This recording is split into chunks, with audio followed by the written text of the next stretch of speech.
1년이라 하면은 길다면 길다고 할 수도 있고 또 네. 짧다면 짧다고도 볼 수 있는데 뭐 신체적인 요건이랑 맞아요. 또는 어떤 스펙, 뭐 자격 요건이죠. 어학 스펙이라는 게 또 있더라고요. 굉장히 중요하죠. 별표 3개. 별표 3개? 비율 통계적으로 봤을 때 700점대가 제일 많다.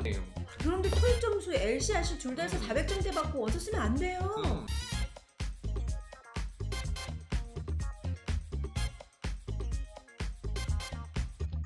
자, 그러면 이제 4개월이 지났습니다. 기본적으로 이렇게 우리가 이력서, 원서에 쓸 수 있는 것들을 갖췄는데요. 네. 중반기에 이제 접어들었어요. 그러면 이제 슬슬 내가 이제 면접도 보러 가야 되고, 면접을 보러 가려면 이력서도 써야 되는데, 난 어떻게 쓰지? 사실 이 백지를 꺼내 들고 뭘 쓰려고 그러면 맞아요. 쓸 얘기가 없어요, 맞아요. 선생님. 맞아요. 이게 제일 문제인 것 같아요. 선생님은 대학 시절 좀 어떤 활동을 좀 많이 하셨어요? 저는 대외 활동을 많이 했습니다. 정말요? 그래서 사실 대외 활동이라는 게 다른 대학과 함께 뭐 동아리 활동을 한다든지 대학을 벗어나 외출하는 활동 말고. 맞습니다. 그리고 저는 사실 외국도 많이 다녔었기 때문에 그런 부분들의 경험들을 대학을 졸업하고 나서도 나 이런 적이 있었어 저런 적이 있었어 할 얘기가 좀 많이 있었던 것 같아요. 맞아요. 참 그런 경험을 자유롭게 해보는 건 참 좋을 것 같아요. 그런데 제가 특강마다 다니면서 말씀을 드리는 것 중에 하나인데 일관성이 좀 있어야 돼요. 되게 면접관들 이렇게 나이 드신 분들이 싫어하는 거 중구난방을 싫어하시더라고요. 뭐 이 자격증을 땄다가 전혀 다른 분야의 이 자격증, 전혀 다른 분야의 이 자격증. 참 이러한 부분은 뭐 사업가나 뭐 엔터테인먼트 또는 무언가 내가 프리랜서로 활동할 때 너무 좋지만 이런 어떤 직장의 높은 위치에 있는 임원진들이 봤을 때는 아니래요, 여러분. 그래서 조금은 일관성 있는 대외 활동을 하면 좋겠다. 그 자신의 관심 분야 이 부분을 좀 잘 곰곰이 생각해 봐야겠네요. 맞아요. 네. 그래서 뭐 예를 들어서 뭐 갑자기 IT 계열의 대외 활동을 한다든지 그랬는데 갑자기 영어가 됐어. 참 영어 참 좋죠. 근데 또 갑자기 봉사 활동을 했다가 또 갑자기 한자 능력 시험 갑자기 또 뭐 영상 뭐 이런 동아리 뭐 대외 활동 이런 것들은 조금 뭐 피하고 좀 자기의 킬링 포인트를 만들려면 결국에는 공감이 되려면 꾸준하고 일관성되고 하나가 힘 있는 한 줄기가 있어야 되는 것 같아요. 선생님 그 얘기를 듣고 있으니까 이런 것 같아요. 사실 아무리 세상에 제일 예쁜 사람들의 눈, 코, 입을 갖다 붙여놔도 그 사람을 다 조합하면 최고의 미녀가 되지 않는다 그랬잖아요. 네, 맞아요. 그래서 전체적으로 붙여놨을 때 어우러질 수 있게 뭔가 하나의 스토리텔링이 될 수 있는 여러 가지 약간의 경험이 필요한 것 같습니다. 뭐 예를 들어서 유튜브 또는 그런 영상에 대한 동아리나 대외 활동을 했다. 저희 학생 중에 이걸로 합격한 친구가 있어요. 그래요? 최근에 합격했는데 이걸 뭐 어떻게 어필할 수 있을 것 같아요? 뭐 영상, 이런 영상을 편집하고 영상을 만드는 작업들을 많이 했다. 이 친구가 이것도 하고 저것도 하고 막 이런 것만 많이 얘기했다면 이 부분이 부각이 안 됐을 거예요. 그런데 이 친구가 제가 컨설팅을 해줬었던 부분은 참 다양한 항공사들이 이런 광고나 또는 이런 대외적으로 하는 마케팅들을 많이 하잖아요. 그러한 것들에 있어서 이 친구가 여러 영상 편집 작업들 뿐만 아니라 촬영까지 할 수 있다면 승무원으로서 플러스 알파적인 것들을 이 항공사에게 기여를 할 수 있잖아요. 그래서 참 그런 부분이 관심을 많이 가지셨대요. 그래서 그런 부분이 한계가 있는 게 아니라 여러 가지가 일관되게 그 영상 쪽으로서 굉장히 크리에이티브하거나 또는 뭔가 만들었던 내용이 있어서 이 부분이 굉장히 매력적이었는지 사장님께서 그러면 어떻게 만들 수 있어? 어떻게 기획할 수 있어? 이렇게 질문을 하셨는데 최종적으로 합격을 했어요. 일단 대한항공이 사실 이미지 메이킹에 상당히 성공한 케이스인 것 같아요. 그래요? 왜냐하면 다음 이제 여행 목적지는 어디냐라는 그 광고 슬로건을 가지고 그 어떤 이미지 메이킹을 상당히 잘했잖아요. 그렇죠? 그런 것 같아요. 뭔가 궁금증을 유발하고 뭐 설레임을 유발하고. 근데 또 제가 이제 또 알기로는 제이항공사가 또 이제 영상으로 이렇게 보는 면접도 있다고 그러더라고요. 맞아요. 요즘에. 요즘에 근데 참 많은 학생들이 스펙 자신 없고 뭐 이러다 보니까 너무 무분별하게 지원을 하는데 사실 요즘에 참 그 추세가 오히려 그게 경쟁률이 더 센 것 같아요, 여러분. 그래서 좀 확실한 나의 장기 특기 뿐만 아니라 뭐 딱 보여줬을 때 누군가 모두가 공감할 수 있는 게 아니라면 조금 준비를 해서 갈고 닦아서 지원을 하시는 것 또는 일반 서류 전형으로 지원을 해서 본인은 유감 없이 발휘하고 면접에서 나를 공감시키고 전달하는 것 또한 저는 굉장히 오히려 효율적이고 오히려 경쟁률 부분에 있어서 숫자는 많지만 확률적으로는 더 좋지 않을까라는 생각을 좀 요즘에 많이 하고 있습니다. 공감이라는 키워드가 되게 중요한 것 같아요. 그러면 네. 상대가 이 친구 진짜 이런 거에 관심 있고 잘하는 친구구나 라는 어떤 공감을 사기 위해서 일단 저희가 재학생 여러분들, 맞아요. 학교에 지금 재학하고 있는 대학생 여러분들이 어떤 활동을 통해서 이러한 일관적인 모습을 보이고 상대에게 공감을 얻을 수 있는지 몇 가지 활동을 좀 말씀을 해주시겠어요? 그래, 맞습니다. 저희 재학생 같은 경우는 아무래도 학생 신분이죠, 아직까지. 그렇기 때문에 뭐 졸업 예정자로서 참여를 했다면 학생으로서 내가 열심히 하고 성실한 그런 면모를 보여줘서 좋은 학생이다. 이 좋은 학생이 결국 좋은 인재가 될 거라는 공감을 시켜야 돼요.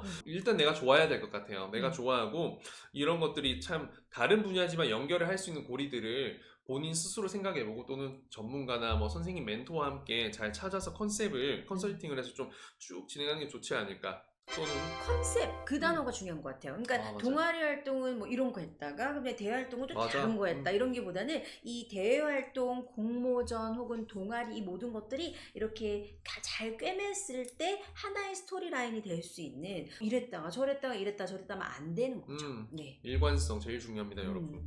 그래서 일관성을 가져서 재학생들 같은 경우에는 대외 활동, 공모전, 동아리 이런 것들을 좀 하나의 스토리로 만들어 볼 그런 맞습니다. 고민을 좀 해보셔야 돼요. 또 학점 관리 너무 중요하고요. 그리고 뭐 봉사활동, 여러분들 학생 신분일 때 봉사활동이 가장 좀 하기가 좋지 않을까. 이 봉사활동에 관해서도 저 안 그래도 물어볼 게 있었는데 사실 이 서비스 직종이잖아요. 그러면 그와 관련한 봉사활동을 해야 되나요? 전혀 상관없습니다. 전혀 상관없고 다만 조심해야 될 건 어떤 분야의 봉사활동은 오케이. 정말 정말 베리 굿이죠. 누구나 도와드리는 건 하지만 일회적인 그런 단발적인 그런 봉사활동을 여러분들 지향을 했으면 좋겠다. 뭐 봉사활동을 해서 난 참 봉사적인 사람이다 했는데 알고 보니 학교에서 가는 여름방학에 가는 그런 필리핀 그런 봉사활동에 한 번 다녀왔는데 나 참 봉사적인 사람이다. 스토리텔링이 안 되고 일관성 없고 공감이 안 돼요. 여러분 여기서 제일 중요한 키워드는 바로 일관성입니다. 지속적이고 일관성 있는 어떤 활동을 해주셔야 돼요. 맞아요. 지속적인 거. 봉사활동도 일회성은 안 된다. 이 부분을 기억을 하셨으면 좋겠습니다. 뭐 예를 들어서 유기견 봉사활동 이런 것도 충분히 스토리텔링 되고 생명을 따뜻하게 생각하는 사람 너무 좋잖아요. 그래서 오픈된 마인드로 봉사활동 많이 한번 둘러보세요, 여러분. 그래서 재학생은 그렇다고 생각을 한다면 이런 분들이 있어요. 왜 졸업을 했는데 우리 과는 승무원학과도 아니고 하다못해 뭐 저는 공대생입니다, 선생님. 그런데 저는 갑자기 승무원이 되고 싶어요 하는 분들은 어떻게 하죠? 공대생이라고 해서 승무원이 안 된다 이런 건 전혀 상관없는 것 같아요. 전혀 상관이 없을 것 같아요. 전혀. 왜냐면 승무원이라는 건 전공을 보기보다는 이 직무와의 본인의 인성이나 선천적인 그런 성향들이 맞느냐가 더 중요하기 때문에 면접도 인성 면접 위주로 많이 들어가고요. 전문적인 지식 면접을 위주로 하지 않아요. 그러면 이제 졸업생들은 이 뭔가 졸업 후에 사회활동을 어떤 걸 했느냐 사람과의 관계를 어떻게 했느냐가 중요하겠네요. 그렇죠. 학창 시절, 재학생 시절의 스토리 우리가 이미 만들었던 거 플러스 이제 알파 조금 더 내가 성인으로서 사회에 나온 사람으로서 조금 더 나는 이런 경험, 익스피리언스를 한 사람이다. 근데 경험이 진짜 정말 중요하잖아요. 인생 살다 보면. 중요하죠. 그리고 저는 갑자기 이제 졸업생들의 어떤 경험을 얘기하다 보니까 가끔 가다가 제가 이제 대부분 학생들이 이제 그런 분들이니까 졸업을 하고 취업 준비를 한다고 하면서 딱히 뭐 아르바이트라든지 다른 뭐 사회적 경험을 하지 않는 분들이 계세요. 속상해. 그런 분들 너무 속상해요. 사실 토익 스피킹 공부만 한다고 그게 어딜 만들어주는 거 아니거든요. 여러분들이 사람과 사람의 인맥을 정말 무시 못해요. 사실 이해는 가잖아요. 선생님 또 20대를 한번 생각해보면 저 또한 20대 초반 하루하루 정말 의미 없이 뭐 한 달, 6개월, 1년 가는 게 참 금방이었던 것 같아요. 콕 집어 말씀을 드릴게요. 아르바이트를 하세요, 여러분. 맞아. 아르바이트를 해서 내가 실무에서 이렇게 쓰임이 있는 사람이다라는 걸 반증해낼 필요가 있을 것 같아요. 맞아요. 남성분들 뭐 어떤 아르바이트 해야 되나 잘 모르더라도 정말 몸 좋고 건강하고 체격 좋은 사람들 같은 경우에는 무슨 일이든 해봐도 돼요. 심지어 예를 들어서 아주 힘든 그 몸으로 하는 뭐 그런 거 있죠. 소위 말하는 노가다 이런 것 또한 굉장히 뭐 스토리텔링을 할 수 있을 때 뭐 근데 갑자기 일회성 안 됩니다, 여러분. 지속 최소한 몇 번 해봐야 여러 번 해봐야 돼요. 네. 그랬을 때 굉장히 노가다라는 게 참 쉽지가 않아요. 그렇죠. 이게 힘들죠. 해본 분은 알겠지만 정말로 쉽지 않아요. 그 몇 시간을 버티는 게 힘들거든요. 이걸 버티면서 어쨌든 참 단순 노동이지만 인내심, 인내심 그리고 체력. 이런 걸 통해서 내가 참 무언가 배웠다. 음. 이런 하나가 완성되기까지 참 이런 아주 기본적인 밑단 작업에서 이런 것들이 진행되구나라는 걸 깨달아서 나 또한 이런 여러 부분에 도움을 줄 수 있고 그런 걸 공감해서 열심히 팀원의 일원으로서 일을 해보겠다라고 맞아요. 충분히 이야기를 할 수 있어요. 물론 이렇게 해라는 게 아니라 그런 것도 도움이 되니 집에서 이렇게 쉬고 영화 보고 TV 보는 것도 너무너무 좋은데 네. 여가 시간에 하시고 그리고 평소에는 좀 이런 활동적인 거 여러 가지 많이 하길 추천드립니다. 저는 아르바이트도 사실 지속성에 대해서 말하지만 한두 달 한 경험보다는 6개월 이상 한 군데서 일하는 게 훨씬 더 긍정적인 어떤 효과를 받을 것 같아요. 최소 3달 그리고 최소 3달 6개월 이상 권장 1년 이상은 좋은데 너무 나이가 들어버려 그러면 여러분. 맞아요. 이게 또 있나요? 공식 있나요? 최소 3개월 6개월 이상 권장. 약간 권태기 단계가 3달마다 오는 것 같아요. 아르바이트 할 때. 그래서 이 정도는 좀 약간 생각을 해보셔야 될 것 같아요. 일회성으로 한 달 하고 나는 아르바이트 했어요. 이런 분들은 참 천진난만하신 분인 것 같습니다. 네. 뭐 아르바이트도 선정할 때 참 여러 가지 많은 종류가 있지만 선정 기준도 있어요? 뭐 많이 물어보더라고요. 저희 카톡방에 이제 있는 학생들이 선생님 아르바이트 어떤 거 해야 돼요? 요즘 아르바이트 구하고 있는데 참 고민입니다라고 하는데 아무래도 이게 연결을 지을 수 있도록 선생님 생각하셨을 때 이제 뭐 승무원 서비스직이다 하면 좀 어떤 아르바이트를 뭐 동생이나 있다면 추천하시겠어요? 저는 개인적으로 정말 여러 가지 아르바이트를 많이 해봤어요. 저는 뭐 전화영화 아르바이트도 해봤었고요. 아, 진짜요? 그리고 또 대학생 때 서점에서 일한 적이 있는데 그게 또 캠퍼스에 있는 서점이다 보니까 전공 서적 관리를 하면은요 팔목이 이렇게 아파요. 너무 이렇게 두꺼우니까. 근데 진짜 너무 아쉬운 건 커피숍에서 알바를 안 해봤어요. 커피숍에서? 커피숍 그 알바를 너무 해보고 싶었는데 스타벅스 알바 난 저 솔직히 너무 많이 해보고 싶어요. 제가 스타벅스 좀 좋은 것 같아요. 뭔가 자부심 가지고 일하시는 것 같은데. 그리고 또 그 서비스 직종이랑 연결도 좀 잘 되지 않을까 싶어요. 충분하죠. 왜냐면 스타벅스 같은 경우에 단순히 커피를 이렇게 판매하는 것 같지만요. 여러분들 보이지 않는 그런 그 개개인의 커스터마이즈드 되어 있어가지고 맞아요. 충분히 좀 서비스적인 요인을 볼 수 있고 먼저 추천도 할 수 있고 먼저 제안도 할 수 있고 그런 것들이 아마 서비스의 기본 시작인 것 같아요. 그래서 저는 커피숍 알바도 생각을 해봤고 사실 또 대학생분들이 즐겁게 할 수 있는 아르바이트 중에 아까 영화 말씀하셨는데 무비 디어를 네. 영화관 아르바이트도 어떨까? 나쁘지 않을 것 같은데요? 많이들 하시죠. 가장 뭐 대중적으로 뭐 받아볼 수 있는 대중들이 일할 수 있고 대중들이 서비스 받을 수 있는 게 아마 영화관 아르바이트인 것 같은데요. 저는 굉장히 뭐 좋은 방향이라고 생각해요. 저는 사실 이런 여러 가지 활동들, 뭐 아르바이트며 여러 가지 사회경험 그리고 봉사활동 지금 그런 얘기도 했고 취미도 얘기를 했는데 이런 걸 어떤 걸 선택하느냐보다는 저는 역으로 좀 생각을 했으면 좋겠어요. 예를 들어서 우리가 이력서에 글을 쓰잖아요. 이제 이 백지에다 글을 쓰기 시작하면 자신이 어떤 사람인지 말하라는 그런 질문들이 있어요. 그러면 저는 저는 활동적인 사람입니다 라고 써놓고 그걸 뒷받침할 수 있는 활동이 뭐가 있냐는 거죠. 맞아. 그죠? 그럼 활동적인데 저는 활동적입니다. 백날 말해봤자 아무도 알 수 없단 말이에요. 그러면 활동적인 건 뭐가 있을까? 방금 말씀하신 뭐 영화관 아르바이트 활동적이어야 되지 않나요? 그렇죠. 활동적이어야 되고 뭐 이런 이렇게 상호관계, 인터액션 이런 거 없으면 참 맞아요. 일이 진행이 힘들죠.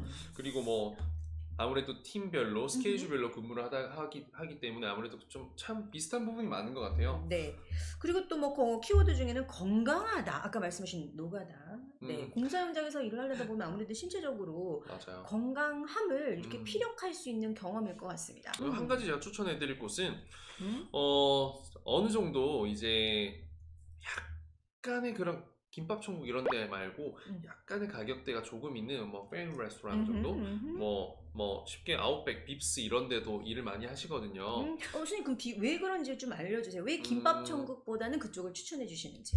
김밥 천국 이런 데는 실제적으로 가격에 대한 그런 기대를 굉장히 높이고 그러니까 굉장히 저렴하고 서비스 기대 안 하고 오로지 가격과 맛만 보고 생각을 해서 가죠.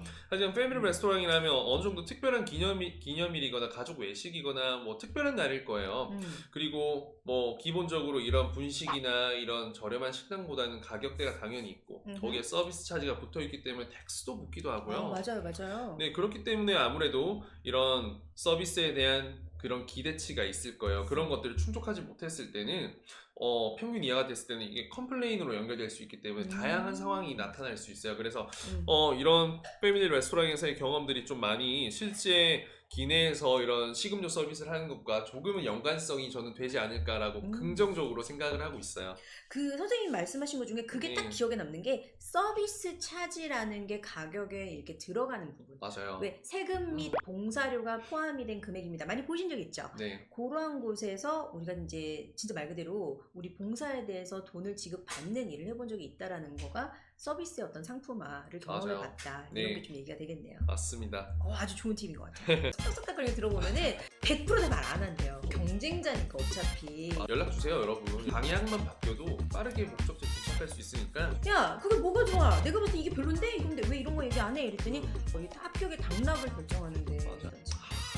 그 어떤 느낌인지 알죠? 어정쩡해요.